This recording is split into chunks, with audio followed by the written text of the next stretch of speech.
দেশ স্বাধীন হলো, ব্রিটিশ চলে গেছে, ভেবেছিলাম এবার মানুষ শান্তি পাবে, মুক্তি পাবে, কিন্তু না, আমরা দেখলাম মুসলমানদের বিরুদ্ধে ওরা আবারও ষড়যন্ত্র শুরু করেছে। মুসলমানদের অধিকার প্রতিষ্ঠিত হচ্ছে না, মুসলমান অধিকার পাচ্ছে না। আবার মুসলিম লীগের নেতৃত্বে এদেশের মানুষ আন্দোলন করেছিল, সংগ্রাম করেছিল মুক্তি পাওয়ার জন্য, শান্তি পাওয়ার জন্য, নিরাপত্তা লাভ করার জন্য। পাকিস্তান নামীয় একটা ভূখণ্ড আমরা পেয়েছিলাম, ভেবেছিলাম আমরা শান্তি পাবো, মুক্তি পাবো। পাকিস্তানের দুইটা অংশ, পশ্চিম পাকিস্তান, পূর্ব পাকিস্তান। এই পশ্চিম এবং পূর্ব পাকিস্তানের মধ্যে 1700 কিলোমিটার ডিস্টেন্সের মধ্যে একই নামে দুইটা রাষ্ট্র ভাগ হয়ে, ভারত থেকে ভাগ হওয়ার কারণটা কি ছিল? একমাত্র অধিকার, একমাত্র শান্তি, একমাত্র মুক্তি। কিন্তু আমরা কি দেখেছি? পশ্চিম পাকিস্তানের লোক আমাদেরকে মুক্তি দেয় নাই, অধিকার ফিরিয়ে দেয় নাই। তারা বৈষম্যতা সৃষ্টি করেছে। চাকরি বড় চাকরি তাদের, ছোট চাকরি আমাদের, ভালো খানা তাদের, খারাপ খানা আমাদের। ভালো করবে তারা, খারাপ করবো আমরা। আমার মানুষ আন্দোলন সংগ্রাম করেছে বৈষম্যের বিরুদ্ধে, যে না, আমরা সাম্যতা চাই, আমরা প্রত্যেক অধিকার ফিরিয়ে দিতে চাই। এর জন্য দেওয়া হয়েছিল 6 দফা, 11 দফা, 18 দফা, 21 দফা। মানুষের সেই দফার মধ্যে শুধু একটাই স্লোগান ছিল, আমরা মুক্তি চাই, শান্তি চাই। এই শান্তি পাওয়ার জন্য মানুষ আরো রক্ত করেছিল, জীবন দিয়েছিল, রক্ত দিয়েছিল। মানুষ এদেশ থেকে বিদেশি পাঠাতে বাধ্য হয়েছিল শুধু একটা আশায়, মানুষ শান্তি চায়, মুক্তি চায়। স্বাধীন হয়ে গেল হাজার রক্তের বিনিময়, জীবনের বিনিময়, কিন্তু না, আমরা দেখলাম আমাদের দেশের মানুষ যাদের নেতৃত্বে এদের স্বাধীন হয়েছিল, তাদের বিরুদ্ধে আন্দোলন করেছে, সংগ্রাম করেছে। কারণটা কি? মুক্তি দিতে পারেনি, মানুষের অধিকার ফিরিয়ে দিতে পারেনি, বৈষম্যতা রক্ষা করতে পারে নাই, সাম্যতাকে প্রতিষ্ঠিত করতে পারে নাই। মানুষ আরো আন্দোলন করেছে, আবার সংগ্রাম করেছে। আন্দোলন করলাম, সংগ্রাম করলাম, সরকার পরিবর্তন করলাম। আজকে দেশের স্বাধীনতার বয়স 52 বছর। এই 52 বছরের যারা এদের শাসন করেছে, তারা একজন শাসক ছিল না, সবাই শোষক ছিল। যারা 52 বছর এদের শাসন করেছে, তারা জনগণের কল্যাণে কাজ করে নাই, নিজেদের দল এবং নিজের কল্যাণে কাজ করেছে। এই 52 বছর যারা শাসক ছিল, তারা মানুষের অধিকার প্রতিষ্ঠিত করতে পারে নাই, বরং নিজের অধিকার প্রতিষ্ঠিত করেছে, নিজের দলের অধিকার প্রতিষ্ঠিত করেছে। এরপরে আবার আন্দোলন হলো, এই 24 সন আন্দোলন হলো। আপনারা আন্দোলন শরীর ছিলেন, মনে রাখতে হবে। ওই সমুদ্রিত আন্দোলনের ছাত্রদের প্রথম ভূমিকা ছিল। পরবর্তীতে এই আন্দোলন শুধু ছাত্র ছিল না, এদেশের অপমান জনসাধারণ, পুরুষ, মহিলা, শ্রমিক, কুলি, মজদুর, কাজী, মাদ্রাসার ছাত্র, স্কুলের ছাত্র, কলেজের ছাত্র সহ সমস্ত মানুষ ঝাঁপিয়ে পড়েছে। আমরা মাঠে থেকে সশরীরে নেতৃত্ব দিয়েছি, এই শেখ হাসিনার জুলুমের বিরুদ্ধে আন্দোলন করেছি। আমরা আবার স্বাধীনতা পেলাম, কিন্তু আমরা কি দেখলাম? যেই কারণে মানুষ স্বাধীন করেছে দেশ, যেই কারণে মানুষ জীবন দিয়েছে, কিন্তু আমরা দেখলাম সেই স্বৈরাচার খুনি শেখ হাসিনা বিদায়ের পরে আবার শুরু, আবার অত্যাচার, আবার অবিচার, আবার আগুন, আবার আগুন, আবার বাকুদারি, আবার চাঁদাবাজি।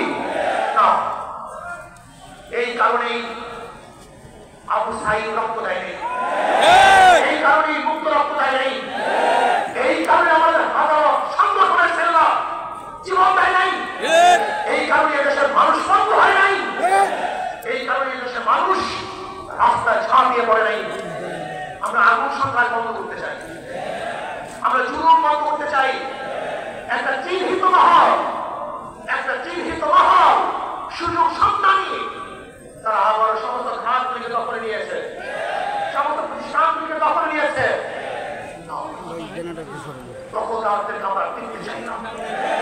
খুনিদের দেখতে চাই না, জালেমদের দেখতে চাই না, যারা 52 বছর ক্ষমতায় বসে জুলুম অত্যাচার করেছে দ্বিতীয়বার তাদেরকে ক্ষমতায় দেখতে চাই না। আমরা চাই এদেশের মানুষ মুক্তি হবে, শান্তি পাবে। এদেশের মালিক জনগণ, জনগণের সাথে সেই মালিকানা আচরণ করা হবে, জনগণের সাথে ভদ্র ব্যবহার করা হবে, জনগণকে শ্রদ্ধা করা হবে, সম্মান দেওয়া হবে। কিন্তু দেখা যায় কোন অফিসের মধ্যে কোন জনগণ যদি ঢুকে মনে হয় যেন মানুষ আসে নাই, জানোয়ার এসছে। ওরা জানোয়ারকে যেভাবে স্নেহ করে, একটা কুকুর তোদের বিছানায় উঠায়, একটা কুকুরকে আদর করে, একটা কুকুর করে নিজের হাতে খাওয়িয়ে দেয়, আর মানুষ যদি আসে আমরা রক্ত খাওয়াকে উনি ওদের কোনো শ্রদ্ধা নাই, সম্মান নাই, স্নেহ নাই, মমতা নাই, ভালোবাসা নাই। এর কারণে স্বাধীন হয়নি। জনাব মুহাম্মদ রাসূলুল্লাহ সাল্লাল্লাহু আলাইহি ওয়াসাল্লাম যেরকম ফতে মক্কার ঘোষণা দিয়েছিলেন, আজকে কে আমির, কে মামুর, কে সাদা, কে কালো, কে কুরাইশ, কে নন কুরাইশ, কে গোলাম, কে মালিক, এর কোনো ভেদাভেদ থাকবে না। সবাই আসলে মানুষ, সবাই অধিকার সমান থাকবে।